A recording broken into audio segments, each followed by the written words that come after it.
Linda, starting tomorrow, our parents are moving in with us. I bought the house with the yard, so no complaining if you're not a fan. You might end up sleeping outside, that. On moving day, Michael, my husband, dropped the bomb about living with his parents. He also decided on this house without consulting me and left me to handle all the house hunting. It's like he sees me as a maid or something, thinking I don't have a say. So I said, fine, then I'll sleep in the yard from now on. But don't be surprised by who joins me. Why are you being so stubborn? Just do as you're told, like always. Don't worry, you won't regret it. Sleep tight, but don't choke on your own spit. Okay, those last words are on you. You'll regret this, mark my words. And with that, I started getting ready, picturing Michael's worried face. The next day, he came to the yard and immediately frowned when he saw the tent I had set up. He stopped in his tracks, looking puzzled as he approached. Linda, why are you pitching a tent? You said you'd sleep in the yard, so I'm just using my camping tent. It's spacious out here, I replied calmly, stepping out of the tent with a smile. Michael frowned even more and muttered, You'll regret this. Sleep however you like, but don't say I didn't warn you. He didn't think I actually sleep outside. You're ridiculous, you know. Even if you like camping, setting up a tent in your own yard is just embarrassing. Michael mocked with a smirk, but I stood my ground, ready for my comeback against him. My husband still had that smirk on his face, but inside I was quietly amused. Just then, my in-laws arrived. They seemed taken aback by the sight of the tent, whether they understood what was going on or not. I felt a bit relieved, hoping their presence might calm my husband down a bit. When I greeted them, they looked puzzled and asked about the tent. Linda, why is there a tent in the yard? Are you planning a camping trip? They inquired, clearly curious. Before I could respond, my husband jumped in. Oh, Linda wanted to sleep outside. She's a big fan of camping, you know, he said, smoothly lying through his teeth. I couldn't believe how composed he was while deceiving them. But my in-laws accepted it without much fuss, knowing my love for camping. Just be careful not to catch a cold, they said with concern before heading into the house. Now, go make dinner, and don't say anything unnecessary to my parents, all right? My husband resumed his usual commanding tone after the in-laws left, but I shot back, sure thing. I'll cook for 5 then. Can a housewife even count? It's just the 4 of us. You, me, and my parents. Stop being dense and start cooking. You're getting on my nerves. Grumbling, my husband made his way to the new house. Suddenly, he froze in shock as a man emerged from the tent, unzipping it slowly. The yard fell silent. My husband's face registered a mix of confusion and astonishment. He tried to speak but couldn't find the words. Sorry to intrude, the man said. Why is Jim here? What's happening? This man was my husband's boss, Jim, someone my husband couldn't underestimate. It was understandable that he was taken aback to see Jim coming out of the tent where I had slept. Could it be that Linda and Jim are having an affair? Remember what Linda said yesterday, don't regret whoever I sleep with. Is she referring to an affair? What do you mean? That's not possible. Jim just got here about 30 minutes ago. I also enjoy camping. I was simply waiting in the tent until Masayoshi woke up, my husband explained, his face draining of color as if he could hear the gravity of the situation. Our private conversation had been overheard by Jim. I had heard from Linda before, but I didn't want to believe until now that you were hiding your true nature and mistreating your wife. Jim spoke slowly and calmly, but his words carried a hint of anger towards my husband. Panic swept over my husband's face, and his body began to tremble. No, that's not it. I was just being a bit firm. It's not mistreatment or anything. Just firm, he stuttered, but it didn't seem convincing to me. There was a clear tone of malice and superiority in his words. What had Linda done to deserve this? Jim's voice grew increasingly heated, causing my husband to shake even more. The arrogance he had displayed earlier, mocking me, had vanished. He seemed like a mouse cornered by a cat, frozen in fear. I can't believe this, Michael.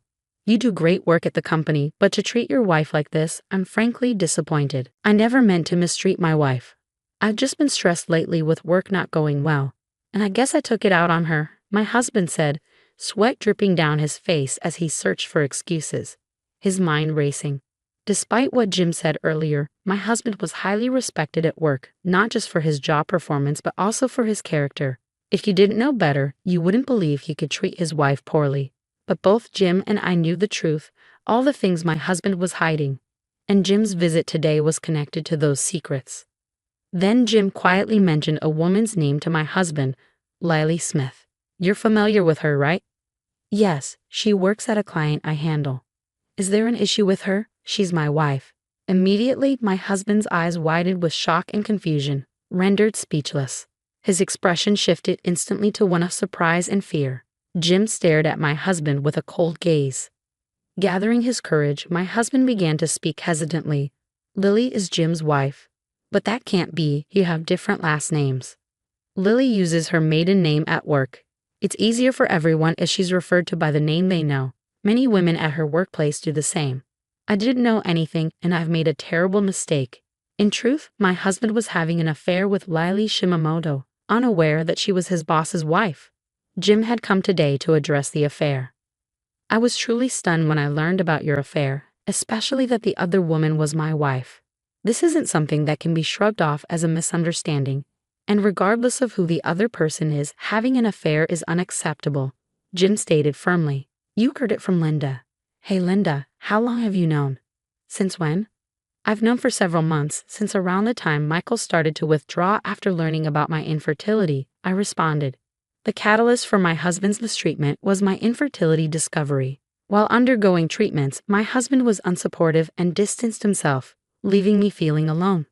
One day, when he claimed he was on a business trip, I accidentally witnessed him leaving for a romantic getaway. That's when I decided to investigate his affair, leading me to discover that his mistress was his boss's wife. Empowered by this revelation, a thirst for vengeance ignited within me. Then my husband floated the idea of purchasing a house in the countryside. His proposal became the catalyst for propelling forward my revenge scheme. I closely monitored his actions and meticulously crafted my plan for retribution, which led to the current circumstances. Michael, you claimed you wanted children, so I decided to redouble my efforts with the infertility treatments. But instead of standing by me, he began to ignore me completely. You left me for Lily, didn't you? You just admitted you never meant to mistreat me, but you were doing it on purpose, weren't you? You were pushing me to my breaking point, aiming for a divorce. Keeping me in the dark about living with your parents was all part of the torment, wasn't it? What do you have to say? Every word dripped with fury as my husband stumbled over his response. I could see that I had hit a nerve. With a piercing stare, I locked eyes with my husband, while Jim's gaze conveyed a mixture of disappointment and disdain. My husband's face turned pale, and his body shook, but he pushed himself to speak, adamantly denying the truth. I admit I may have been tough on Linda, but I strongly reject the accusations of an affair.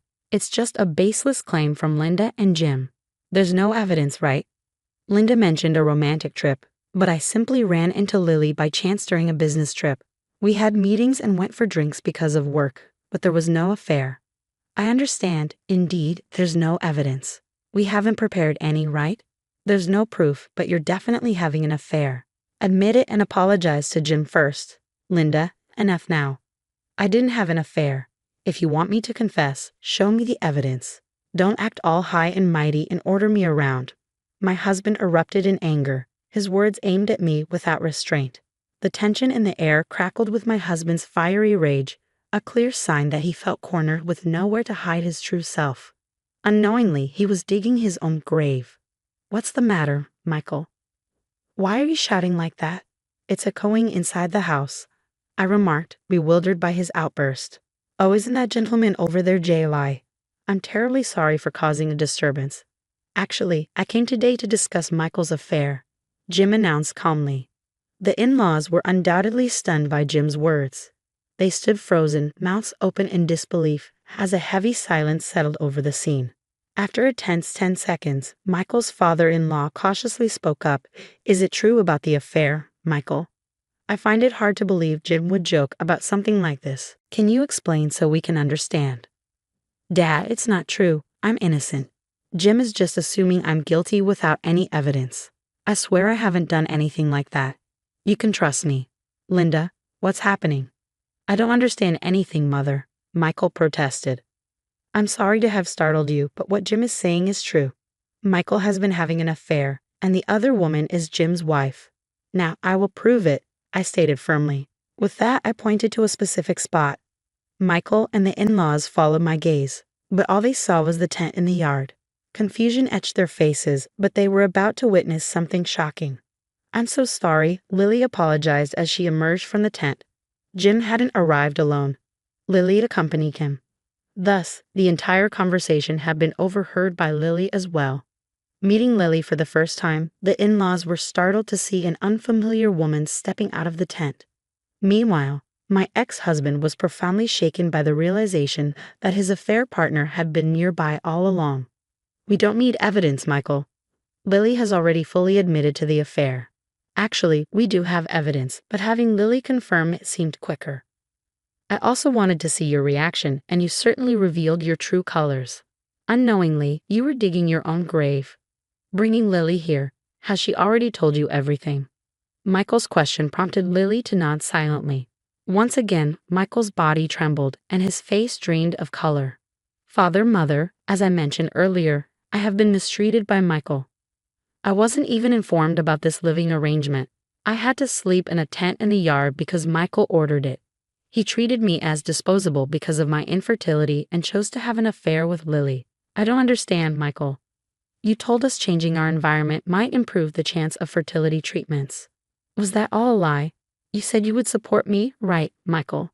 Instead of supporting me, you were planning to abandon me." I confronted, the disappointment and anger of my in-laws finally bringing Michael to his knees, where he prostrated himself on the ground, rubbing his forehead fiercely against the earth.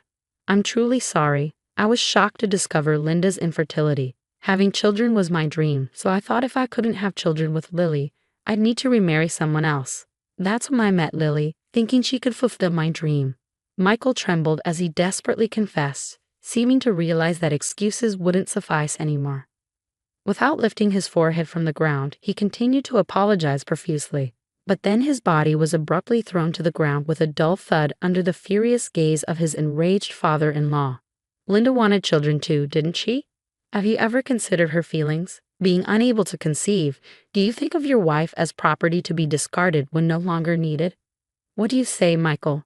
Answer me." My father-in-law's usual gentleness replaced by a rage I had never seen before. Yet his face betrayed a profound sadness.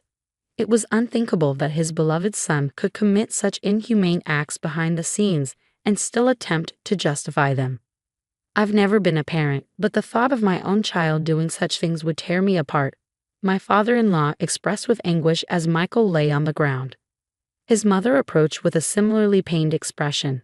"Michael, I'm going to divorce you and claim alimony for the mental anguish you've caused," she declared, presenting the already filled-out divorce papers. Michael, still prostrate, took them. However, in a shocking turn, he retorted, "Dad's right. A wife is just property to me, disposable when no longer needed. Clearly, it's all Linda's fault. Had I known about her infertility, I wouldn't have married her. Discovering after marriage feels like a fraud. What alimony? You, the infertile one, should be paying. Don't you dare." My father-in-law grabbed Michael by the collar again, ready to confront him physically, but I stepped in. "Linda, why stop? Are you planning to forgive Michael?" he questioned. "No, father. I will never forgive Michael. But I won't let you harm yourself over him. He's not even worth hitting now. Please let me handle this," I calmly responded, leading my father-in-law to slowly release Michael's collar. After taking a deep breath, I pulled out a piece of paper and addressed Michael.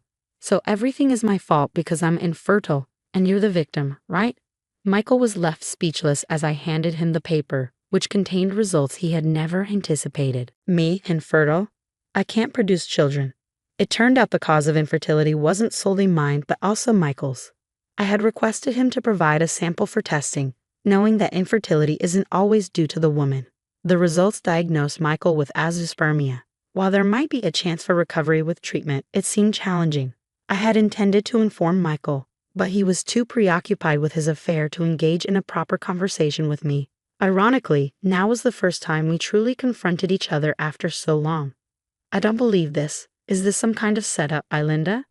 Trying to frame me? It won't work," Michael protested. "It doesn't matter if you don't believe it.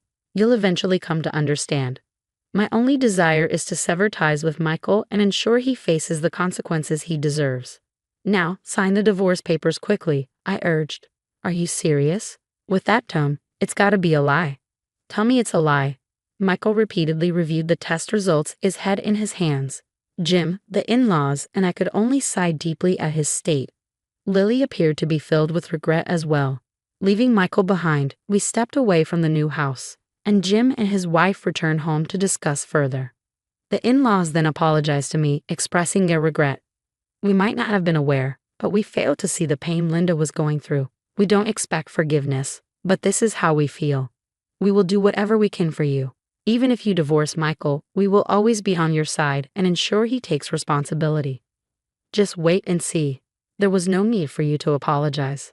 I was at fault too for not speaking up sooner and allowing myself to be pushed around. Plus, I almost caused you both a lot of trouble because of me. Actually here, I decided to reveal a fact I had kept hidden from my in-laws. I confessed, surprising them. But they chuckled at my thorough preparation, murmuring, "It's all Michael's doing." After finalizing the divorce with my husband, I returned to my parents' home. It didn't take long before I received frantic calls from my ex-husband. "Linda, what's happening? This is all you're doing, isn't it? Answer me." His voice left no room for negotiation. Even over the phone, I could sense his sheer desperation. Suppressing a laugh, I decided to reveal the truth. "Why so panicked? I don't know much except maybe that the new house you bought is defective." "Hey, stop joking around. I just realized it's uninhabitable because I've been too frantic to notice. What are you going to do about this?" "I'm not doing anything. You pushed the house hunting onto me, so I just followed your orders. You were the one who made the final decision to buy her, right? Is there a problem?" The decision to purchase the house with a yard was solely made by my husband, yet he dumped the entire search on me. At that point, I had already considered revenge, leading to my strategy of making him live in a defective house. You can check online for signs of a defective house, like uneven floors, ceiling checks, and door and window operations. I created a checklist and went to the viewings, choosing the property with the most issues. My ex-husband's reaction confirmed that my plan had indeed worked. The only miscalculation was his secret plan to live with my in-laws, which could have caused them great trouble. Thankfully, they now live peacefully elsewhere, away from him. "Linda, help me out. I can't afford to move with the alimony payments and I've lost my job. There's also the fertility treatment. I truly regret everything. I shouldn't have cheated. I should have valued you more." "So you only realized you were wrong after finding out you're infertile? Well, that's good for you. You should reflect on your regrets and start over. Good luck living alone." Wait. Weren't we married? Don't abandon me, please. Listen to me." His self-centered remarks nearly drove me to explode with anger. Done with him, I found any further interaction merely troublesome. Yet, I had to make my point clear. A wife is not property to be discarded when no longer needed, Michael. You said that, remember? Let me reiterate, you are no longer needed in my life. You're expendable. Live with your regrets forever. Goodbye. I could still hear his voice through the phone, but I hung up without a second thought and blocked the number. He probably learned the hard way that some actions are irreversible. As for me, I started a blog and created videos about camping, enjoying a side income while engaging in my hobby. Jim, now divorced, had more free time and occasionally joined me for camping trips or helped with my video projects. I'm truly grateful that Jim and my in-laws stood by me. When I expressed my gratitude, Jim said, "Ignoring such a wonderful woman like you, Michael, really baffled me. If you ever need help, feel free to reach out." Perhaps due to my vulnerable state, my heart skipped a beat. But it wasn't until years later that I realized this flutter was real. Yes, Jim and I ended up getting married. But that's a story for another time.